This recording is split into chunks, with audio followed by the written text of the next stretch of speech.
मा सबै मिलेर हिँड्नु पर्यो, दाना कम्पनी, डिलर, औषधि, तपाईँको कोल्ड स्टोर सबै मिलेर हिँड्नु पर्यो है।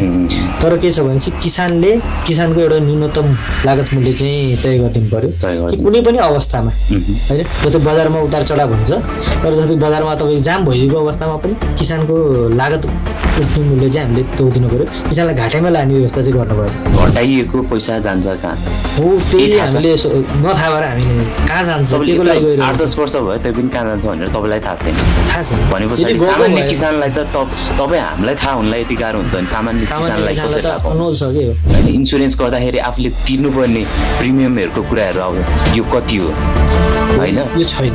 कुखुरा पालनमा इन्सुरेन्स हाम्रो कृषि मन्त्रीज्यूले पनि यसलाई अनुसन्धान गर्नुको लागि यो जुन अहिले व्यवस्थामा के भइरहेको छ, बिचौलियाले कसरी राज गरिरहेका छन् भन्ने छुट्टै एउटा निकाय बनाएर चाहिँ अनुसन्धान गर्न गएको छ।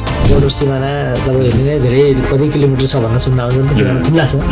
अब त्यो चिजलाई म पुरै 100% रोक्छु भन्ने सम्भव छैन होइन। कुखुरा उताबाट ल्याउँछ होइन, तर हामीले यो थाहा पाउनु पऱ्यो कि त्यो कुखुरा ल्याएको चाहिँ कसले राख्छ।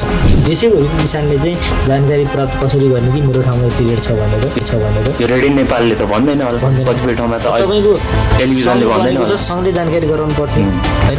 उनीहरूले चाहिँ के फोकस छ काठमाडौँ र एउटा कास्कीमा चाहिँ हुँदो रहेछ।